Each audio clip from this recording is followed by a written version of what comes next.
Merci. Bonjour à toutes et à tous et bienvenue et ravi de vous accueillir aujourd'hui à l'antenne de notre webinaire de présentation du Serious Game, The Cool Connection. Donc, ce Serious Game a été développé par l'association AFR SCM, donc, que nous connaissons aujourd'hui assez bien puisque nous collaborons et nous avons eu l'occasion de présenter. Donc, cette association de professionnels du supply chain management pour les professionnels du supply chain management et également des enseignants qui concourent aux recherches autour du supply chain que nous avons dans nos IAE.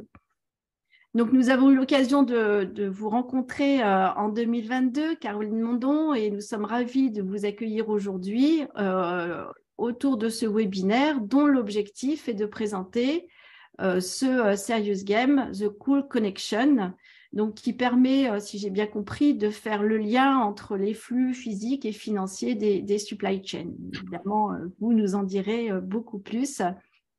Donc, pour présenter ce dispositif pédagogique, nous avons le plaisir d'accueillir donc Caroline Mondon de l'association Supply Chain Management qui sera accompagnée à la fois de partenaires et de témoins, dont un enseignant de l'IE de Paris que je nomme Frédéric Gauthier, donc avec lequel vous travaillez depuis déjà un certain temps. Donc, c'est toujours important pour nous de présenter des dispositifs qui sont implémentés dans les IAE et par la voix des enseignants-chercheurs, de présenter également les expérimentations et les mises en œuvre de ces dispositifs. Donc, sans transition, je vous passe la parole, Caroline, et je vous remercie bien, pour cette présentation que vous allez nous faire avec nos invités. Très bien, merci beaucoup Laurence. C'est effectivement un plaisir de travailler avec l'IAE parce que nous pouvons, avec Frédéric, nous avons démarré l'enseignement de ce Serious Game, The Cool Connection, qui permet de lier les flux financiers et physiques.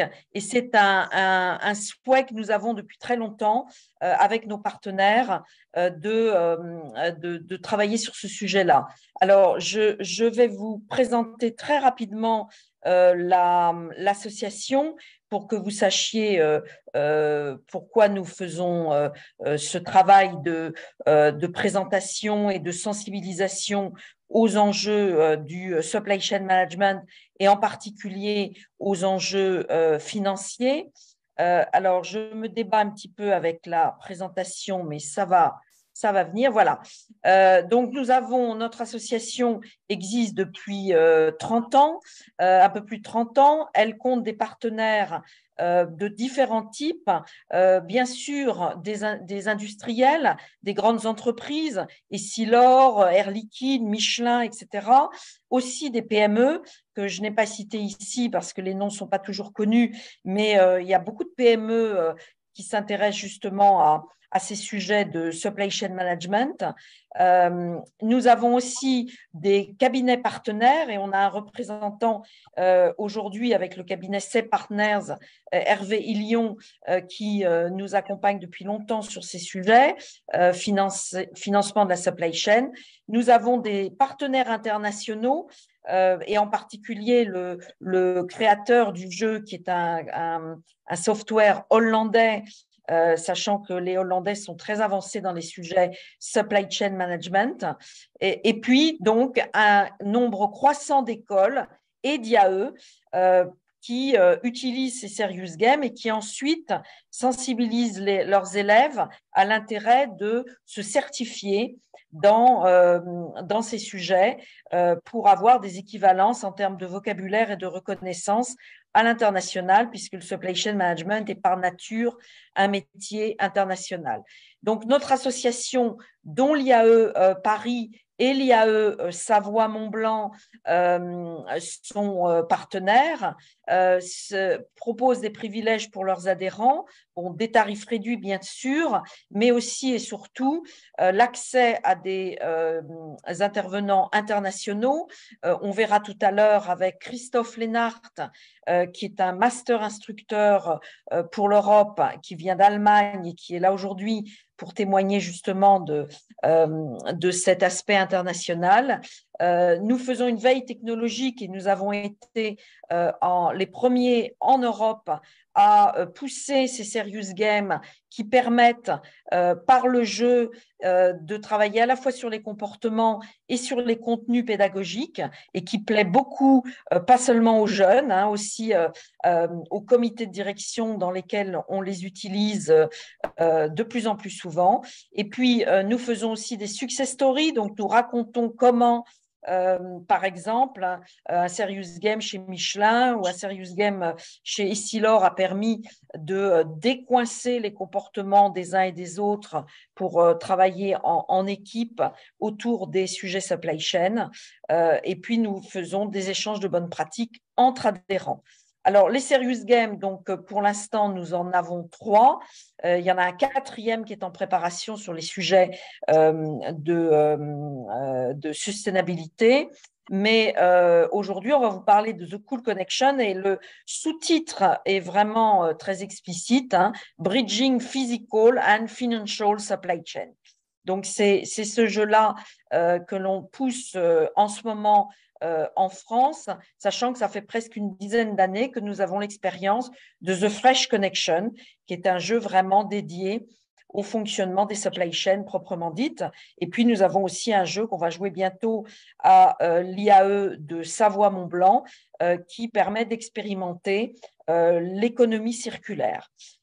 Voilà, et pour le ministère de l'économie et de l'industrie nous a demandé de parcourir la France pour faire jouer les industriels dans ces 148 territoires d'industrie qui sont donc sponsorisés par l'État pour introduire les nouvelles technologies et donc et les startups d'ailleurs, et nous pensons que c'est important dans ces territoires dans lesquels il y a certainement des IAE, puisqu'il y a des IAE un peu partout en France, de sensibiliser à ces sujets.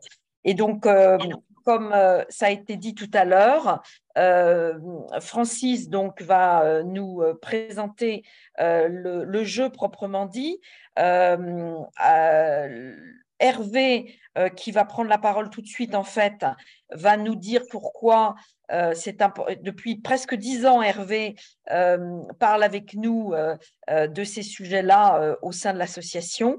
Donc, c'est Hervé qui va démarrer en quelques minutes. Et puis, Frédéric nous dira comment il a commencé l'enseignement avec Francis. Et donc, c'est Francis qui présentera très simplement le jeu pour que vous sachiez un petit peu ce qu'il y a dedans. Et enfin, on aura quelques minutes d'échange avec en particulier Christophe et Frédéric qui représentent les dirigeants de plus en plus intéressés par ces sujets. Voilà, alors est-ce que Hervé, tu veux nous dire quelques mots sur les enjeux du supply chain management, en particulier en ce moment, en cette période d'inflation galopante? Oui, merci Caroline, très volontiers. Je vais peut-être partager juste 2 slides parce qu'on a peu de temps, Oui. si je peux prendre la main. Oui. Alors, est-ce que vous voyez là Oui, on les très bien. voit. C'est pas en petit, non? C'est en petit. Euh, Faut que tu appuies sur… Voilà, là on le voit. Voilà. Donc, comme le dit Caroline, ça fait longtemps que, en ce qui me concerne, je pousse pour le rapprochement et le lien entre la supply chain et la finance, et en particulier sous 2 aspects. Le premier aspect, c'est que finalement, en supply chain, on traite, comme chacun sait, en priorité des flux physiques et des flux d'informations, mais souvent insuffisamment peu des flux de cash et puis de la notion de besoin en fonds de roulement cher aux financiers, à part les stocks. Et puis, en finance, évidemment, on est très axé sur la performance financière, sur les ratios de BFR, sur les ratios de marge, sur les ratios de rentabilité des capitaux circulants. Et notre point, et c'est bien au cœur d'ailleurs du jeu, c'est déjà de prendre toute la mesure stratégique et opérationnelle, à la fois de la supply chain dans ses implications qu'elle a sur les ratios financiers et évidemment dans les objectifs financiers, qu'est-ce que ça impose comme contrainte ou comme opportunité au niveau de la supply chain physique. J'ai représenté ici de manière extrêmement simple des indicateurs que l'on connaît bien en supply chain qui sont dans la supply chain la notion de service, la notion évidemment de coût et la notion de stock. Et il y a un lien qui est finalement assez évident, mais encore trop souvent mal appréhendé avec la finance, puisque le service, comme chacun sait, impacte le chiffre d'affaires. Le niveau de stock, il impacte le BFR et les cash flows opérationnels. Et les coûts de la supply chain, ils impactent les niveaux de marge. Et donc, finalement, les arbitrages que l'on a en supply chain tout à fait classiques entre le service, les stocks, les coûts, par exemple, on va les retrouver de la même façon en finance entre l'impact sur le chiffre d'affaires, l'impact sur le BFR et le cash et l'impact sur la marge. Et ce sont des notions qui sont au cœur du jeu. Et c'est pour ça que je ne peux qu'encourager à le tester et à le pratiquer. Ça, c'est la première dimension. La deuxième dimension que je souhaite partager et qui est tout à fait d'actualité aujourd'hui, c'est la dimension de liquidité dans une supply chain. Pourquoi? Parce que j'aurais tendance à dire que ces dernières années, jusqu'à la crise, le coût du financement, la liquidité était assez abondante, à moindre coût, y compris pour les PME. Hein. Je ne parle pas que des grandes entreprises. Et depuis, comme l'a rappelé Caroline, l'inflation, les problématiques de pénurie, les surcoûts qui sont liés à des allongements de délais fournisseurs et autres, la liquidité, je ne suis pas le seul à le dire, est en passe de devenir un des aspects tout à fait critiques sur le fonctionnement opérationnel des supply chains, en particulier, par exemple, le manque de liquidité, aujourd'hui on le voit dans différentes filières, impacte directement et générateur direct de rupture en cascade dans les supply chains. Je vous ai représenté ici sur un schéma extrêmement simple une supply chain amont qu'on appelle multirang, par exemple dans les filières industrielles avec une cascade d'un donneur d'ordre qui a des fournisseurs de rang 1, des fournisseurs de rang 2, des fournisseurs de rang 3. Et souvent, quand on est en profondeur dans une filière, on a des plus petits fournisseurs qui n'ont pas donc les mêmes moyens financiers que, évidemment, les donneurs d'ordre et aujourd'hui qui font face à des besoins de liquidité qui peuvent être assez critiques, à la fois d'ailleurs par des difficultés d'accès au financement, mais aussi par des surcoûts de financement qui vont se propager dans toute la supply chain. Et donc, ce que je peux constater après avoir milité depuis pas mal d'années, c'est que cette question des flux de cash et de la liquidité devient aujourd'hui, à juste titre, sur le devant de la scène. Il n'y a qu'à voir dans un certain nombre de filières les donneurs d'ordre qui évoquent de manière explicite auprès des financeurs, auprès des banquiers, auprès des différents acteurs, la nécessité de pouvoir suffisamment financer à la juste hauteur les PME au niveau à la fois de leur stock, notamment de leurs achats, pour derrière ne pas créer en cascade des ruptures et des pertes de compétitivité dans une supply chain, puisque si finalement les ruptures qui se créent en amont par manque de liquidité vont coûter aussi très très cher, on le voit en aval, chez les donneurs d'ordre qui, eux, n'ont pas de problème de liquidité, mais peuvent avoir des problèmes de rupture qui leur coûtent beaucoup plus cher en termes de pénalité et en termes de perte de productivité. Voilà deux enjeux majeurs aujourd'hui qui justifient complètement de rapprocher supply chain et finance, cet enjeu de BFR, cet enjeu d'alignement de la performance opérationnelle et de la performance financière d'un côté, et l'enjeu de la liquidité, du cash, et bien sûr également des acteurs aujourd'hui qui doivent mieux collaborer entre des fournisseurs, des clients, des donneurs d'ordre, des financiers et des prestataires logistiques. Merci beaucoup, Hervé. Alors, Frédéric Gauthier, est-ce que ton expérience du jeu t'a permis de vivre ces problématiques qu'Hervé vient de rappeler? Oui, alors tout à fait. Donc, je voudrais dire que nous avons utilisé le jeu de manière extrêmement inductive, puisque à l'IAE de Paris, nous utilisons les Serious Games en début de formation dans les modules au tout démarrage de la formation. Alors, je dirais quelques mots sur la formation, sur le MBA Supply Chain Management que je dirige donc, à l'IAE de Paris. Il y a à peu près 4 groupes par an d'étudiants qui ont des profils variés. L'ADN de l'IAE de Paris, c'est de former aux fondamentaux du management des gens qui habituellement qui ont fait des études dans d'autres domaines, essentiellement des ingénieurs. Et je dirais que le choix de The Cool Connection me semblait évident par rapport aux objectifs pédagogiques de notre programme, qui est non pas de faire des techniciens de la logistique ou de la production ou de je ne sais pas quoi, mais des managers de la supply chain. Et donc, dans le cadre de cette formation de management de la supply chain, les aspects à la fois stratégiques et financiers me semblaient tout à fait importants, et on les retrouve complètement dans The Cool Connection, puisqu'il y a des objectifs de performance. Hein. Alors, Francis reviendra, mais je crois qu'ils sont exprimés sous forme de rentabilité d'exploitation, de ROI en anglais, avec effectivement, comment dirais-je, une équipe qui va être centrée autour d'un responsable des achats, d'un responsable de la supply chain qui gère des stocks, et puis donc d'un directeur financier. Donc, je trouvais ça tout à fait intéressant. Ça correspond exactement à la façon dont nous avons construit notre programme, puisque je dirais que le premier cours porte sur les stratégies de supply chain, l'impact de l'organisation industrielle sur l'avantage concurrentiel des entreprises. Et le deuxième module, justement, est directement sur la supply chain finance, qui est un thème extrêmement important, comme c'était indiqué par mon prédécesseur. Et je pense que c'est un sujet qui va devenir encore plus important, effectivement, avec l'augmentation du coût du crédit.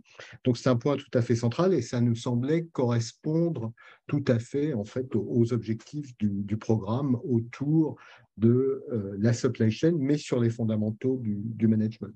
Alors, je peux vous donner le retour des étudiants. Il est extrêmement favorable. J'avais un petit peu peur que les étudiants soient perdus, finalement, parce que nous avons des étudiants qui n'ont pas forcément une formation initiale dans le domaine du management, et donc en particulier pas nécessairement en finance ou en comptabilité financière, et ça s'est très bien déroulé. Ils ont assez rapidement compris à la fois les enjeux de leur supply chain et les enjeux financiers qui sont dans le jeu. Donc, je pense que finalement, par rapport à nos objectifs dans les IAE, c'était vraisemblablement le bon choix. Voilà. Merci beaucoup, Frédéric. Alors, on brûle de voir qu'est-ce qu'il y a dans ce fameux jeu. Alors, Francis est un passionné, donc il peut nous en parler pendant des heures, mais il va nous en parler pendant quelques minutes pour qu'on puisse laisser la place aux questions. On t'écoute. Je suis déjà malheureux de ne pas pouvoir passer plus de temps. En tout cas, je vous remercie tous là d'être présents. Hervé, Frédéric, vous m'avez permis de partir, on va dire, avec un départ lancé, parce que je crois que vous avez bien balisé le terrain et surtout les enjeux. Alors, je vais revenir, permettez-moi de revenir sur un instant sur ce qu'a dit Caroline. Effectivement, le titre que nous utilisons là, ici et maintenant, pour démarrer, pour introduire le jeu, c'est bien de faire le pont entre deux mondes. Alors, je n'oserais pas dire qu'ils ne se parlent pas, mais en tout cas, je crois qu'après ce qu'a dit Hervé et Frédéric, ces deux mondes ont résolument intérêt à se parler et au-delà de ça, à s'aligner. Et notamment avec la stratégie de l'entreprise. Je vais revenir, hein, vous allez le voir, et j'ai à cœur de vous le démontrer, que ce jeu est très bien, sinon parfaitement désigné pour pouvoir mettre en place ce que Frédéric a décrit du point de vue des étudiants. Et sachant que ce sont encore que des étudiants, là, le jeu permet finalement de pratiquer de façon réaliste, si ce n'est réelle, les difficultés, les contraintes, mais aussi, je crois qu'Hervé a utilisé le mot opportunité, qui sont proposés par un management, je dirais, adroit et pertinent du BFR et d'une bonne organisation. Alors, je ne vais pas répéter ce qui a été dit, mais clairement, nous sommes, ce qui va suivre est extrêmement cohérent avec les difficultés et les enjeux de la période difficile, l'environnement économique et international tendu dans lequel nous sommes depuis déjà quelques années. Donc, je ne vais pas vous reparler de hausse de prix de matière, de hausse du coût de l'énergie, de tout ce qui fait malheureusement de l'actualité, mais vous allez voir, nous allons voir ensemble comment le jeu permet de pouvoir prendre en compte toutes ces contraintes et de pouvoir gérer et de tester tout ce que vous pouvez apprendre, tous les étudiants peuvent apprendre par ailleurs lors des cours. Alors, ce jeu, c'est un serious game proposé comme dans un ensemble d'autres produits qui relève de la même démarche, qui est que les cours sont nécessaires, sont indispensables, mais ici, ce qui importe, c'est la pratique. J'entends un écho, j'espère que vous m'entendez bien. On t'entend très bien. C'est vraiment la pratique, tout comme vous avez réussi à apprendre à faire du vélo en allant, en tombant, en vous relevant, bah, c'est exactement ce qui va se passer. Et du coup, les objectifs, vous allez retrouver des choses qui ont été dites auparavant. C'est cet aspect managérial qui consiste à rassembler, Frédéric a cité les différentes fonctions. Bien sûr, il y a d'autres fonctions dans une entreprise, mais ici, il s'agit bien d'aligner toutes les fonctions en telles de façon à pouvoir exécuter la stratégie de l'entreprise afin de définir ce fameux avantage concurrentiel. Donc, il faut aller au-delà des silos. Il faut rassembler des mondes, encore une fois, qui n'ont pas forcément le même langage, mais en tout cas qui doivent avoir les mêmes intérêts. Et ce jeu permet de collaborer, de communiquer et d'avancer. Alors, le Cool Connection a une particularité, c'est qu'il permet concrètement de toucher au BFR d'une part et à la planification d'autre part. Et quand je dis planification, c'est aussi bien la planification financière que la planification opérationnelle, le SNOP. Donc, vraiment le public tout désigné du jeu, c'est à la fois le public, je veux dire, industriel, celui de la supply chain, et le public financier, aussi bien les contrôleurs que les trésoriers, etc. Donc, Caroline vous l'a dit, ce jeu est un parmi d'autres. Bon, j'ai la chance d'être certifié sur tous ces jeux-là. Je serais ravi de vous en parler par ailleurs. Alors, maintenant que j'ai dit tout ça, ce jeu, concrètement, comment il marche? Alors, pour que les choses soient intéressantes et soient réaliste, vous avez un défi finalement à relever. Frédéric, tu m'arrêtes si tu ne sais pas ce que tu as vécu, mais vous partez typiquement d'une entreprise qui souffre. Typiquement, cette entreprise, il faut la redresser. Vous partez d'un ROI qui est négatif. Vous ne savez pas d'où, comment, donc c'est vraiment un défi à relever dans lequel vous allez retrouver différents acteurs qui vont devoir collaborer. Là, je reprends une description très très simple d'une supply chain et vous avez les acteurs essentiels. Dans ce jeu, vous allez pouvoir stimuler la vraie vie de l'entreprise dans laquelle vous allez devoir vous approvisionner, vous allez devoir fabriquer, vous allez devoir distribuer et planifier tous d'un commun accord. Ce jeu ne nécessite pas d'installation, comme tous les jeux de ce genre.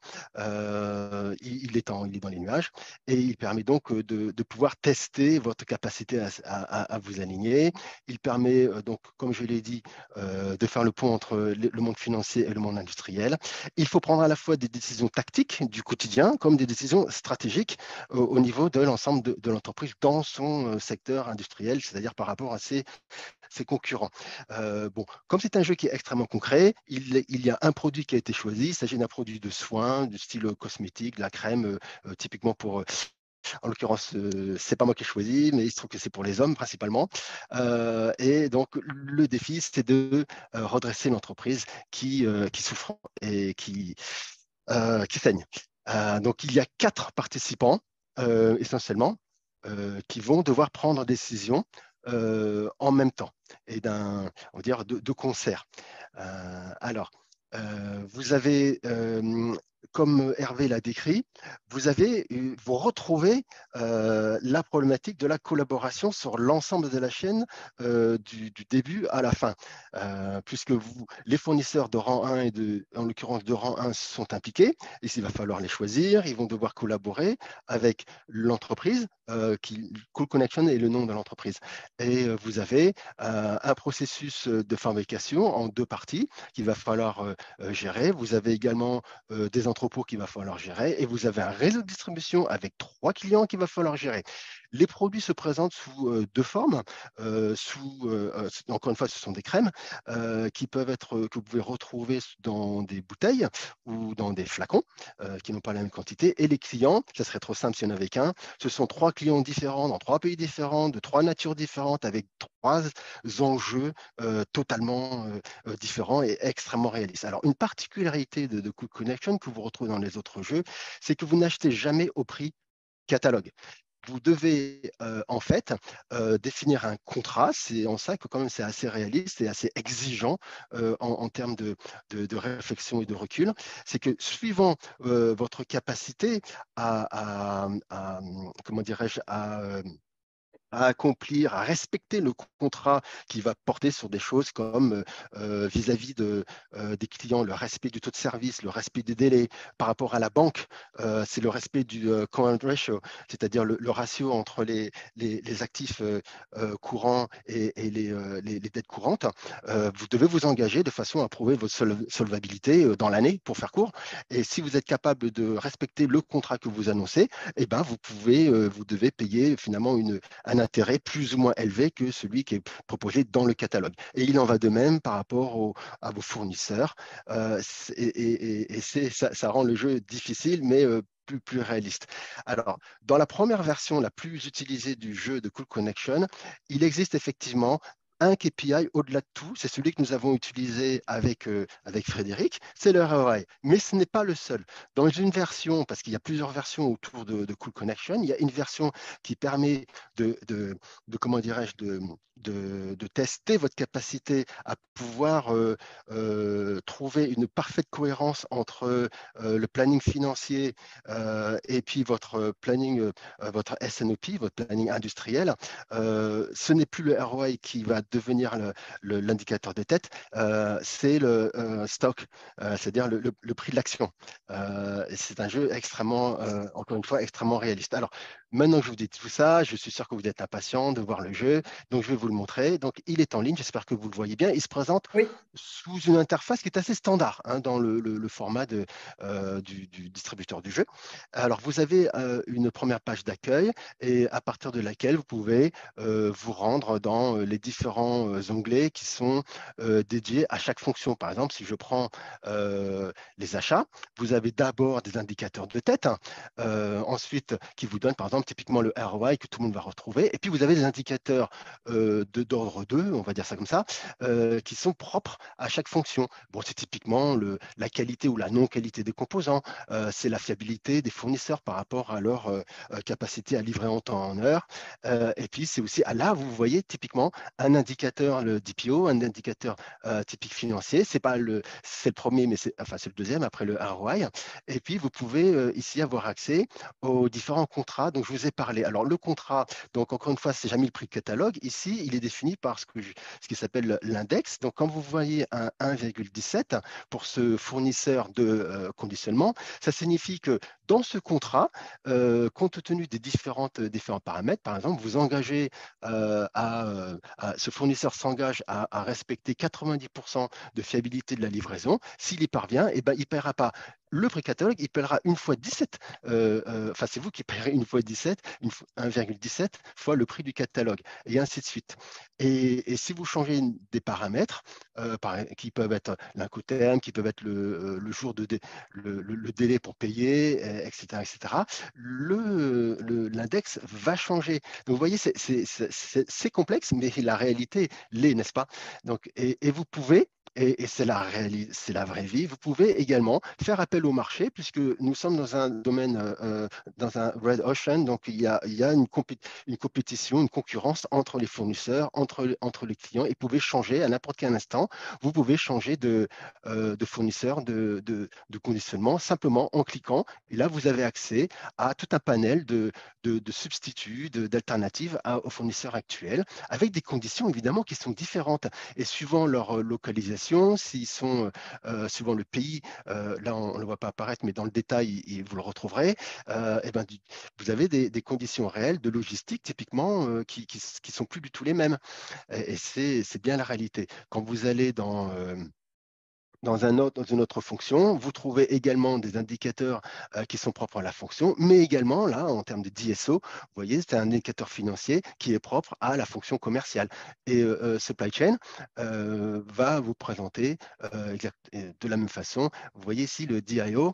Là, vous voyez apparaître des éléments quand même du BFR. C'est très intéressant. Et Finance, ici, c'est typiquement le contrôleur financier qui est en lien directement avec les institutions financières, ceux qui pourvoient les fonds à qui on doit de respecter la performance financière. Donc, typiquement ici, les indicateurs sont vraiment financiers, current ratio, debt equity ratio, debt EBITDA ratio. Le jeu est très bien fait. Vous avez plus d'informations que de temps disponible. C'est un peu comme ma démonstration. Donc, l'idée, c'est que nécessairement, vous êtes obligé de faire preuve de synthèse, de cohérence et d'alignement dans vos décisions. Alors, vous pouvez prendre des décisions à la banque, par exemple. Vous devez vous engager pour la banque sur typiquement une promesse de current ratio. Et suivant l'atteinte ou pas de cette promesse, vous allez payer des intérêts plus ou moins supérieurs au contrat. Voilà, une fois que j'ai dit ça, peut-être que vous vous demandez, OK, alors maintenant, comment ça fonctionne ce jeu? Et bien justement, allons-y, c'est ce que je vous propose, maintenant que ce tour est terminé. Combien de temps me reste-t-il? Je n'ai pas regardé. Mais ce Alors, qu'on peut peut-être faire, mm, Francis, c'est expliquer aussi que le compte de résultat et le bilan vont être utilisés dans oui, le courant du jeu oui, pour prendre des décisions par ah, l'équipe oui, qui absolument. constitue finalement le comité de direction de l'entreprise. Oui, absolument. Alors, du coup, je reviens au jeu. Quand vous avez accès finalement aux états financiers, bon, qui sont simplifiés, certes, hein, il ne s'agit pas d'un jeu stricto sensu de finance, mais bien un jeu de la réalité, de la vraie vie. Donc, vous avez accès, de la même façon que tout à l'heure, vous avez accès au PNL, qui est également simplifié, dans lequel vous avez un niveau de détail qui vous permet de distinguer les coûts opérationnels, les revenus, avec bien sûr les bonus et les pénalités suivant que vous respectez ou pas les contrats avec vos clients. Vous avez des coûts indirects, vous avez les coûts R&D, vous avez SG&A, vous avez les coûts qui sont typiquement financés, c'est-à-dire les taux d'intérêt, le coût de l'intérêt des emprunts, long terme, court terme, ou alors, et ça c'est une particularité de Cool Connection, vous avez la possibilité d'emprunter de l'argent aux actionnaires, mais à un taux totalement rédhibitoire, autant dire, il ne faut pas le faire, mais c'est dernier recours, mais vous pouvez très bien le regretter. Vous avez également un coût du risque, vous avez un coût de chaque transaction, suivant le mode de transaction que vous avez choisi, débit direct ou transfert électronique, vous avez des coûts qui sont associés. Et puis bien sûr, souvent le respect ou pas du contrat avec votre engagement avec la banque, vous payez des pénalités ou pas. Là, il n'y a pas de bonus, mais en revanche, vous pouvez ne pas payer du tout de pénalité. Et puis, bien sûr, vous pouvez aussi faire appel à certains projets. Alors là, c'est une version limitée que je vous présente, mais vous avez des variantes dans lesquelles vous avez du reverse factoring, vous avez différentes possibilités, différents instruments qui vous sont proposés par le jeu. Puis, bien sûr, vous payez les impôts. Voilà, donc vous prenez vos décisions, vous avez un impact, et c'est ça, c'est à la fois la beauté, la puissance et la difficulté de ce jeu, c'est que vous avez l'impact quasi immédiat entre deux tours, de voir l'impact de vos décisions collectives à travers le compte de résultat et à travers également le bilan. Vous avez donc les actifs et le passif qui sont décrits encore une fois de façon résumée. Si vous avez un doute sur les termes, vous pouvez toujours à n'importe quel moment avoir accès à un glossaire qui vous détaillera la signification. Et puis, vous avez accès à n'importe quel moment. C'est un jeu moderne.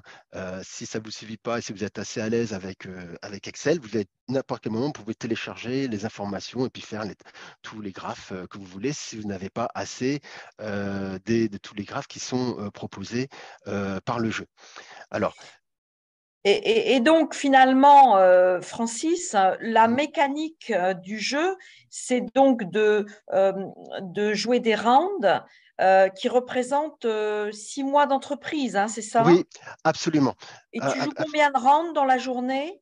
Alors, dans la journée avec Frédéric, sauf erreur, on en a joué entre 2 et 3, puisqu'on a pris plusieurs jours. Et après c'est bon, c'est à vous. Le jeu est extrêmement flexible et il s'adapte. Alors, comme disait Frédéric tout à l'heure, nous l'avons utilisé dans le cas de l'IAE Paris, donc en début de cursus.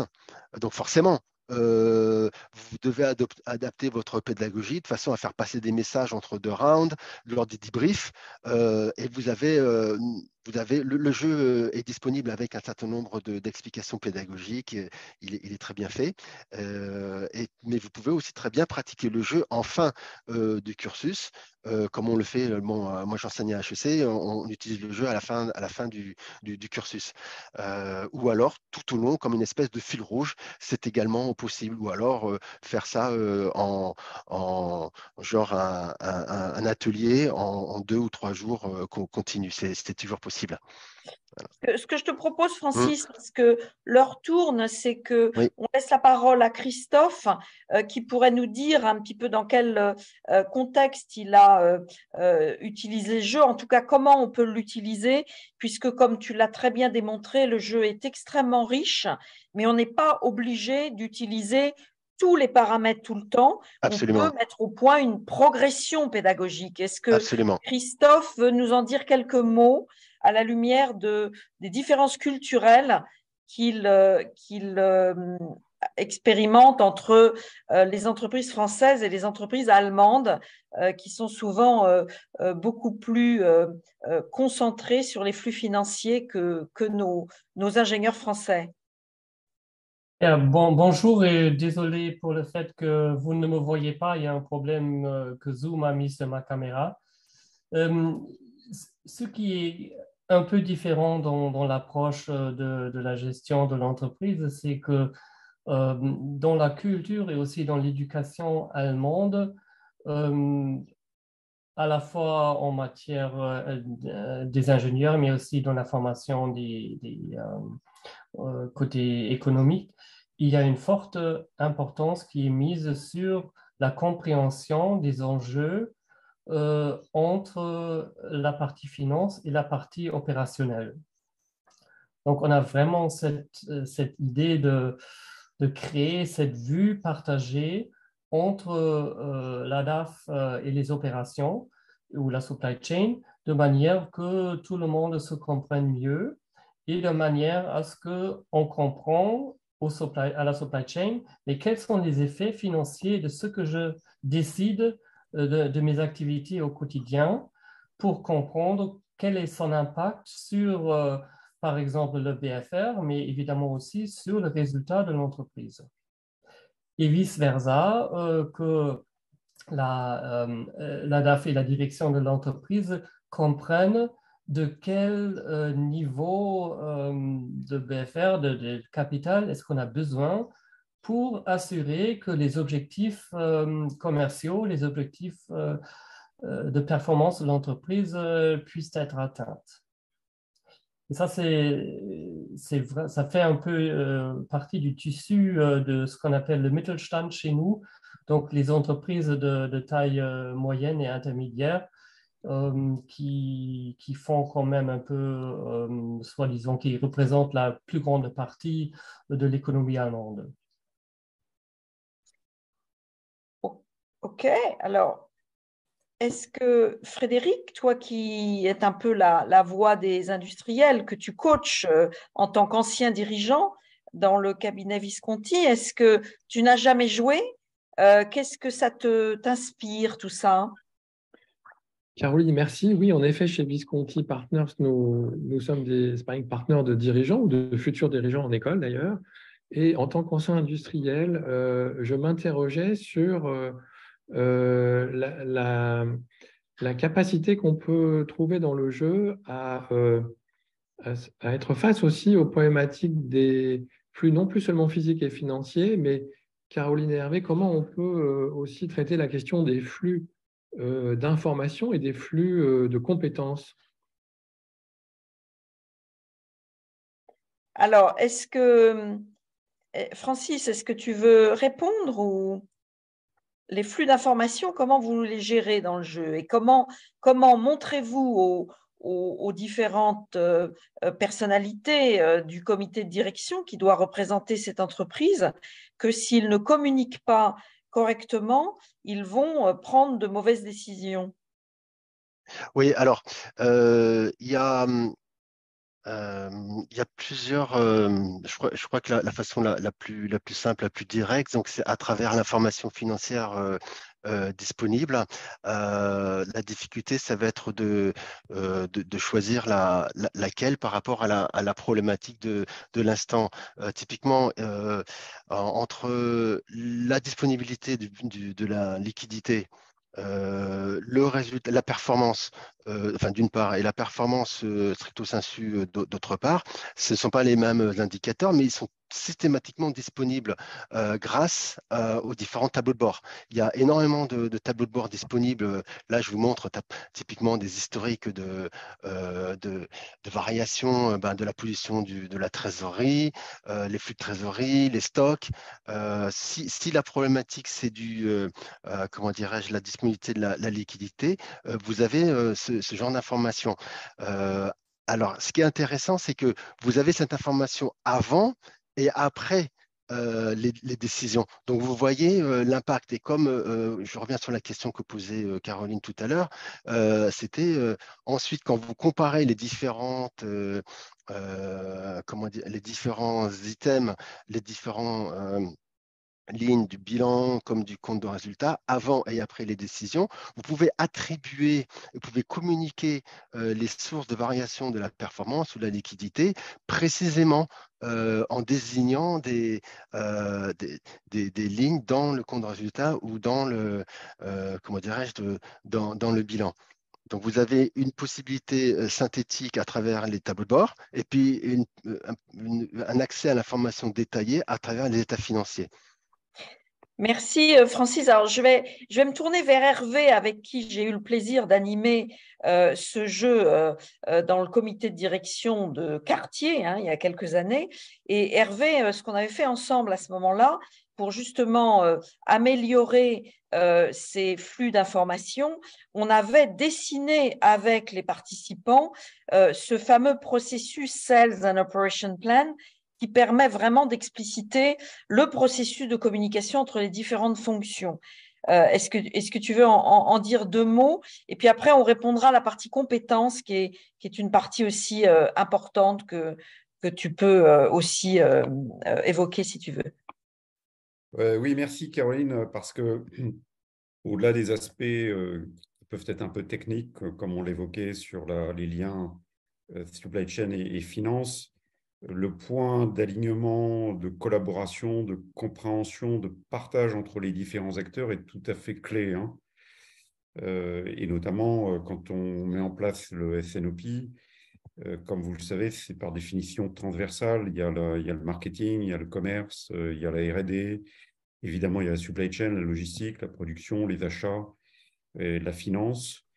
Et donc typiquement, pour illustrer ce que disait Caroline dans le cas qu'on a pu traiter chez certains clients, il y a vraiment deux aspects qui sont très importants. Le premier aspect, c'est de bien préparer finalement, comme dans le cadre du jeu où ça se fait, je dirais, en workshop interactif, c'est la même chose. il faut quand même bien préparer dans le cadre du SNOP finalement le meeting qui va permettre d'aligner les acteurs autour d'un partage commun des indicateurs pour prendre les bonnes décisions. Et ça, c'est un travail préparatoire absolument indispensable parce que trop souvent, on le voit dans les entreprises historiquement, on passe plus de temps à essayer de recoller les morceaux, de se comprendre sur finalement des analyses qui sont pas les mêmes vues, mais qui devraient être, c'est ce qu'on explique finalement quand on parle de lien entre supply chain et finance, qui doivent aller dans le même sens pour prendre la décision. Et la deuxième chose, bien sûr, c'est qu'il faut se comprendre pour passer le temps nécessaire à la prise de décision, beaucoup plus qu'à la compréhension des datas, des analyses, etc. Donc, un des aspects qui est vraiment très important dans le SNOP, c'est d'avoir à la fois préparé ces indicateurs, identifier les aspects critiques, et puis, justement, à travers des jeux comme celui-ci, faire en sorte que les réflexes soient créés et qu'on puisse tout de suite passer le temps nécessaire à des prises de décision, à des arbitrages. Et donc, on passe véritablement d'une logique de... On essaye de se comprendre, et logique, OK, on s'est compris, on est confortable avec les indicateurs qu'on nous partage, et maintenant, c'est quoi les décisions que l'on prend de manière collective, et c'est quoi les impacts par rapport aux différents arbitrages d'un point de vue financier, d'un point de vue opérationnel, d'un point de vue logistique, etc., etc. Ça, c'est vraiment le point fondamental. Nous, je dirais la meilleure preuve quand on intervient sur la SNOP, finalement, c'est de pouvoir assister à ces réunions transversales, comme si c'était un serious game d'ailleurs, et de pouvoir constater que les acteurs sont bien dans une logique où ils se comprennent, ils partagent, ils prennent la décision, et ensuite on applique. Merci Hervé. Alors, pour laisser quelques minutes aux questions, je vais juste conclure sur la question des compétences. Sur le plan pédagogique, ce qui est très utile dans ces jeux, c'est de faire une espèce de cartographie des compétences en place dans l'équipe, puisqu'il y a une équipe de 4 et il y a plusieurs équipes de 4 qui jouent les uns contre les autres, en quelque sorte. Donc, on peut faire une cartographie de ces compétences disponibles. Et puis, si on est dans un parcours pédagogique en école, eh bien, l'enseignant va pouvoir ajouter des briques de compétences là où il y a besoin. Et puis, quand on est en entreprise, eh bien, on amène les personnes à échanger, à partager leurs compétences pour en casser ces silos qui sont trop souvent empêcheurs de progresser dans l'entreprise, en particulier entre les fonctions finance et supply chain. Alors, merci beaucoup à tous les intervenants pour ces éclairages. Est-ce qu'il y a parmi les participants des questions à ce stade?